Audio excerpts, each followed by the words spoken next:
Okay, we are now live. Welcome to Believe in Falcons. This is your co-host, your host today. Actually, yeah, it's just me. Like I mentioned, the Grinch got Mike Turner. I tried to warn him that the Grinch likes to do things around the holidays, and he didn't listen. So now he's got under the weather. But I had to get on here and talk about Michael Penix Jr. Penix Jr. We'll figure it out at some point. I should have researched it by now, but I haven't because I procrastinate. It's what I do.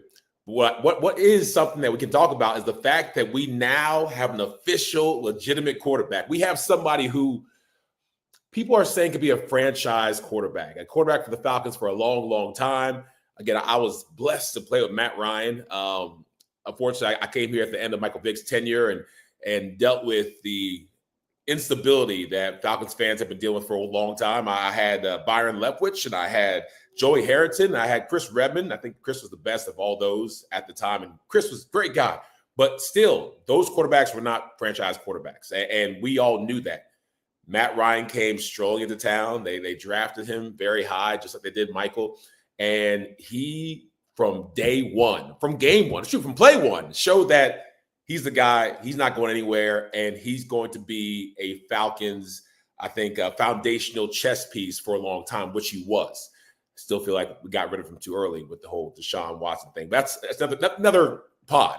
For this pod, our guy, Michael Penix, came in at a very rough and tumultuous time for the Falcons, sat behind Kirk Cousins game after game after game, just watching, waiting to see what exactly or when exactly his time is going to be.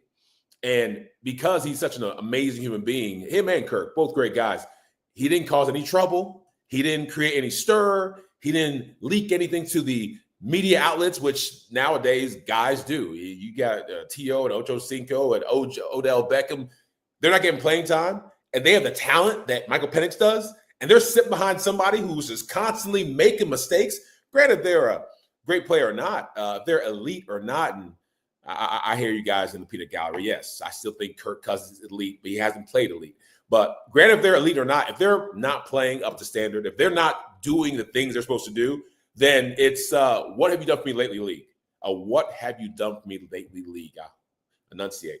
But Michael Penix did not crack, did not budge, did not even with body language. You look at our guy Caleb, whatever his name is, over at the Chicago Bears. Caleb, I forget his last name. Anyways, the quarterback for the Bears. You saw him. He got a little injured. He was slumped over. He was moaning. He was moving around. And the cameras are always on you. The camera's right there showing the fact that this is your leader. This is y'all's guy. This is who you want. Michael Penix stood there, poised, always behind Kirk, next to the head coach, next to the offense coordinator, waiting for his time. Ladies and gentlemen, it's Penix time. It's Penix time. It's time for that guy. He showed up and showed out. You look at the stat sheet, you're like, well, he threw the interception. Okay, I'm sure it's been talked about by now. Our friend Kyle Pitts, our wonderful friend Kyle Pitts that we want, we wish, we hope that he can become the top pick that we all think he can be. He's the one who caught the ball and then proceeded to give it to the defense so they can run the other way. Michael Penix was not perfect, of course, but he was very close. And that's one of the best coming out parties for a rookie quarterback that we've seen in a long time. And again, he wasn't, first game, first play, but still, for his first time to show us what he could do, did a great job. He was poised. That's one thing we'll talk about. He was poised. He didn't look like a quarterback who it was his first time in the pocket, first time in the NFL. We all know the game is fast. I played it at the highest level in college, was, All-American, All-ACC, number one fullback by USA Today coming out of college. And I thought I was well prepared, more than most. I came into a Baltimore Ravens team with Ed Reed and Ray Lewis and Peter Boulware, Bart Scott and Ed Hartwell, Delius Thomas, just monsters all across the defensive end, not to mention Terrell Suggs, who I got drafted with, a Ring of Honor for the Ravens, probably Hall of Fame. I think he's in the top rounds or maybe got inducted already. And I came in, and as good as I was, the speed of the game, I could not catch up like that.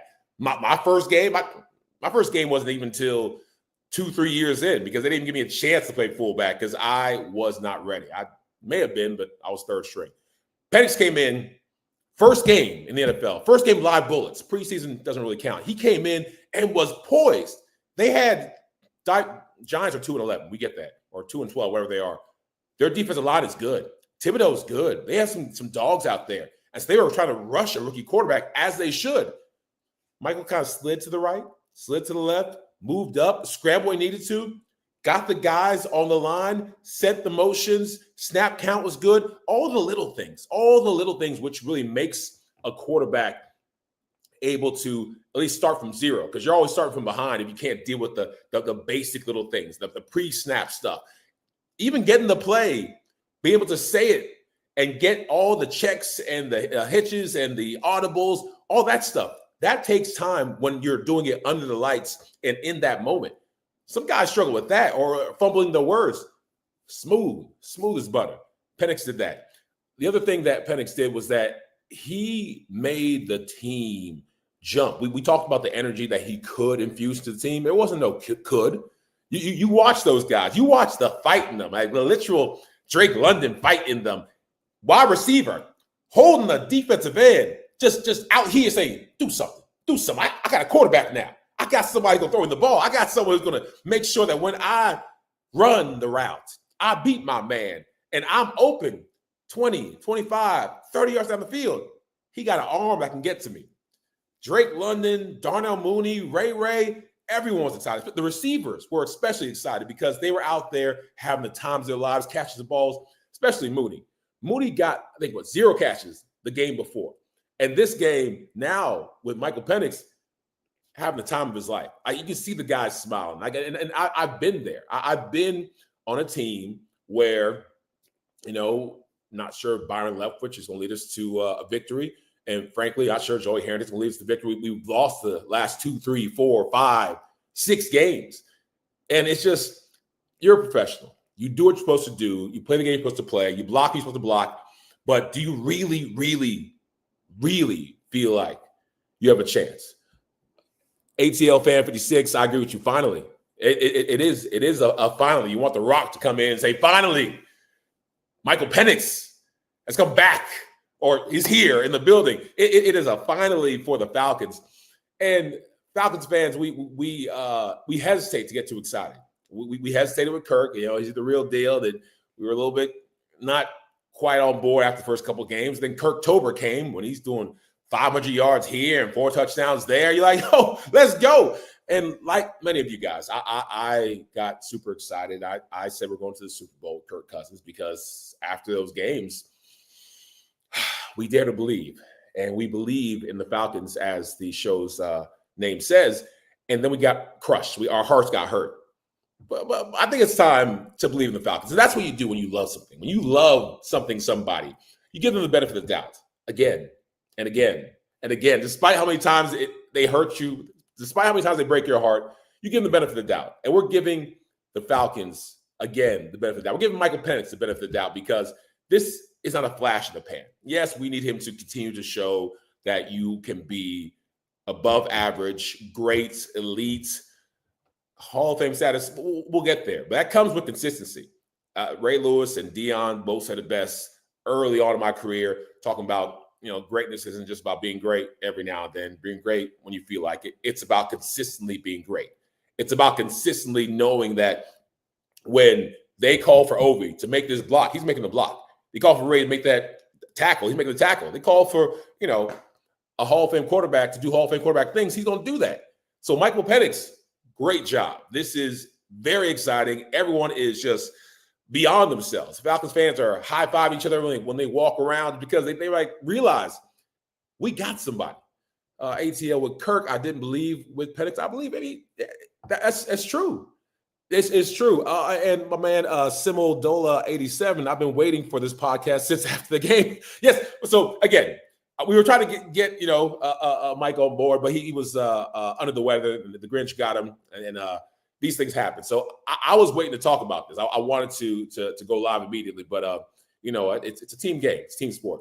And now I feel like, because we've been waiting to get the head coach on for a while and been promised that he's going to come on, but no one wants to interview somebody when they're in a down slide or a slump and talk about, so why are you losing? And what's wrong with the Falcons? What's going on with Kirk? And no players want to come on. I wouldn't want to come on. But now that we're winning and we're going to, God willing, win these next games and stay on top, thank you to the Cowboys. I was a Cowboys fan. Still am a Cowboys fan. I grew up in Texas for a little bit. Big Emmitt Smith fan, Troy Aikman, Michael Irvin, the triplets.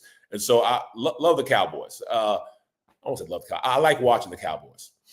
But I'm happy they did what they had to do against the Bucs, because I didn't think that was going to happen. And if you watch some of the Bucs-Cowboys game, even the highlights, it was this close. Like it was not a blowout by any means of the imagination. Cowboys played one of their best games. Bucs had some costly mistakes, but because of that, I repeat, we now are in the lead. I believe that's correct. I checked my sources, and I think that because of the tiebreaker, we now have the division.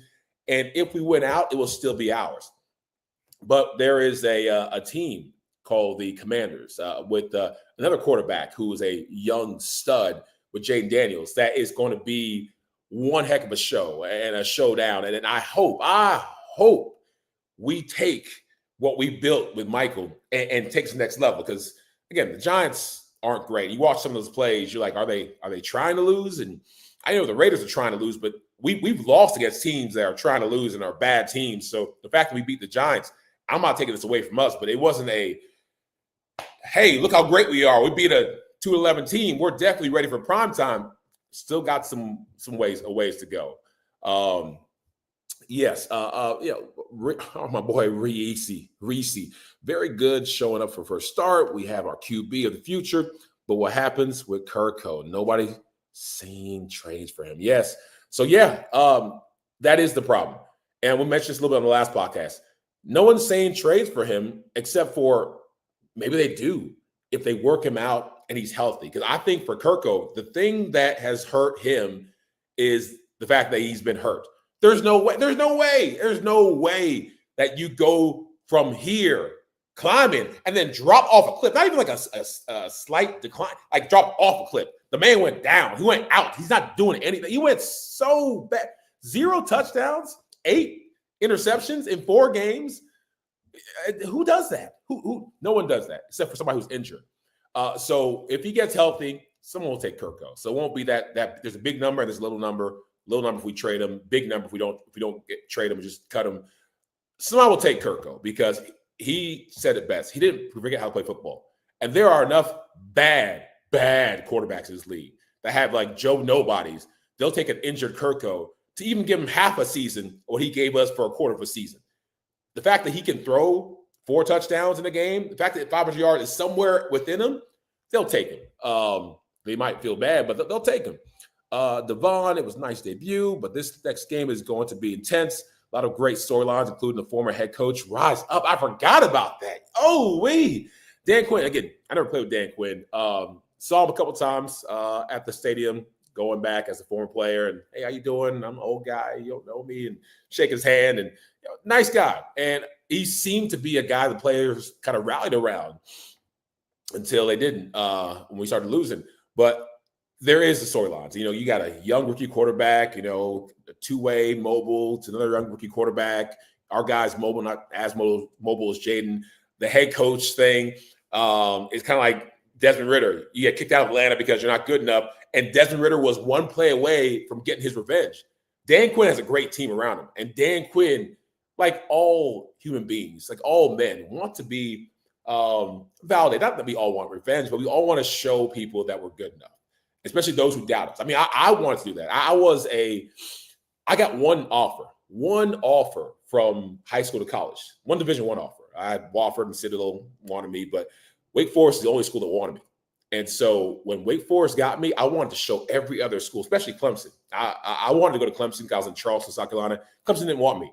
Every time Wake Forest played Clemson, I tried to take those linebackers' souls. Like I wanted them to have their mamas cry. Like I wanted to hit them so hard that everyone just stopped looking at the ball and look at like what that fullback did, number 32 at the time, to that linebacker. So I wanted to prove that I was good enough. And I did. Wake Forest put me into their Sports Hall of Fame in February 28th, which is really exciting. I'm going to be a Hall of Famer. Took 20 years, but it happened.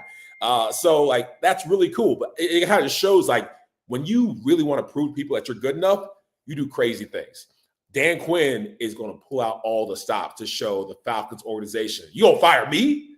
You going to fire me? Dan Quinn took y'all to the promised land? You going to fire me? It's going to be a game. It's going to be a game. But I think we have the edge because it's not just Michael Penix who has gotten better. The defense has gotten better. Caden Ellis. Oh, no, but Katie, for you guys who are longtime believing Falconsers, you've heard me talk about our linebackers are our weak spot. The Troy Anderson, who I was like, why did we draft this guy? And now he's like a superstar. And the Caden Ellis, I'm like, defensive backs got Justin Simmons, Jesse Bates, Wake Forest alumni, and these are stars, AJ stars. Defensive ends got Grady Jarrett, and Judon was supposed to initially be really good. He's coming back on, tap the ball, awareness, interception, take it back, great. But I'm like, our linebacker, that's what's holding us back. I was wrong. I've already apologized to Troy Anderson. I apologize to Caden Ellis. The man's like up for a Pro Bowl consideration. I think it's like the only linebacker with 100+ tackles and like 4 or 5 interceptions. Like, the man's doing it. So our defense makes it to where we're going to now be contenders, and we can beat a team like the Washington Commanders. Because at first I'm like, this team's good. I don't know if we can be good enough to beat them. And the Giants, great. Again, they're the Giants. The Commanders, I now think we can. Let's see. They're finally using Caden the right way. They are. Commanders' D-line will also be a problem. Yes, they will be. But the D-line for the Giants were good too. Simmel do a 87. The Falcons struggle with mobile quarterbacks, and the last two teams quarterbacks are both mobile. But I think we can beat both those teams. I'm with you, Devin. It was a nice debut. It was intense. A lot of great stories. Yeah, we're talking about that. So here's the thing, as I mumble around, we're not done. We're not, for all the Falcons fans who packed it up and said, oh, it was a great season. What about next year? I hope we can figure it out. I'm going to get ready for 2025. Hold on. We're not done. We're not done. And if you remember, I'm going to get crushed for this, but you remember the Russell Wilson-led team that went deep in the playoffs, won the Super Bowl when Russell was I don't know, a rookie, but he was very, very young. They had a great defense, Legion of Boom. And again, we're not Legion of Boom level yet, but what we do have, when Russell had Marshawn Lynch, Bijan Robinson. Have you guys seen Bijan? He's getting lost in the mix. If we weren't having a quarterback controversy, we would be like building statues to Bijan Robinson. Like, some of the plays that he's doing, some of the things that we're now getting just used to seeing, popping in, popping out, making linebackers look silly, like literally almost breaking ankles. This stuff is the type of stuff that can push teams by who just don't make mistakes. Tyler Algier is still here, and I hate to say this because I did not think I was like, these guys should split time. I feel like Tyler Algier and Bijan are both just as good. I was very upset that they took Bijan because my man had 1,000 yards. I see why they took Bijan. And nothing against Tyler Algier, and he deserves all his flowers. He can be a starting running back anywhere else in the league, except for the fact that we got Bijan here.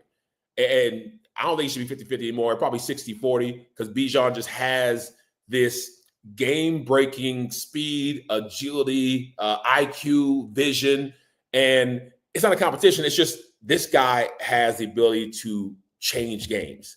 And with someone like that, with someone like Michael Penix, not only is the season not over, if we get into the playoffs and Michael gets more comfortable, Michael can see the field even better, because there's no substitute for experience when it comes to becoming a great player. You can learn more on the field than you can doing all of the game film study and all of the, reading the books and going through the playbooks.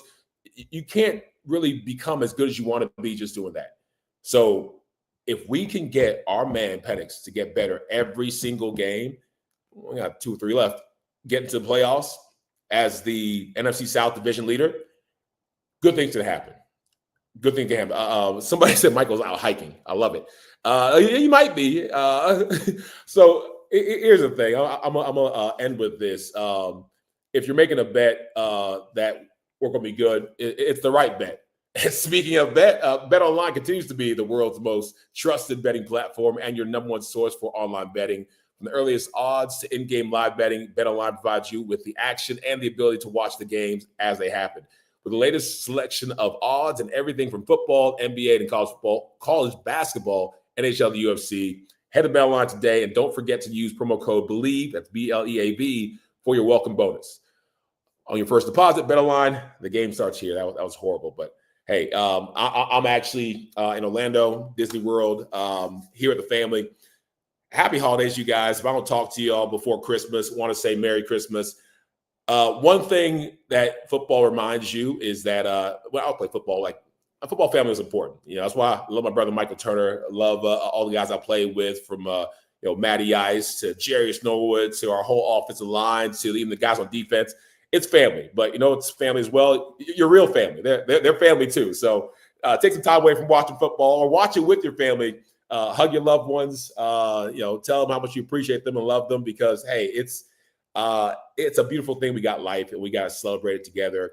So happy holidays to all you guys. We got to believe we're going to win the next 2 games. We're going to beat Jaden Daniels. We'll do a show before then for a preview show for the Commanders, but it's going to be one heck of a game. So thank you guys for taking some time to talk to your boy Ovi. Mike will be back with myself in a couple of days, and keep believing the Falcons. We see you guys with the likes and the subscribes and the support.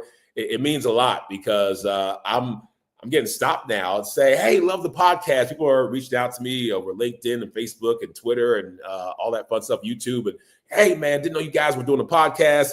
You and Mike are great together, which is cool, because me and Mike, we talk a lot more now because we're doing the podcast together. We always kept in touch, but now we talk a lot more. I realize that that's my guy. It's my buddy. It's my friend. And teammates, when we finish football, we scatter. We all do our different things. And very few of us stay as close as we were when we played, because it's every single day. So this has allowed me to, get close to my buddy Mike, and allowed me to really interview some of my friends and realize that, football is family. Family is family. And the holidays is a great reason to celebrate everything in between. So you guys enjoy yourself. Have some eggnog for me and Mike, and we'll talk to y'all soon.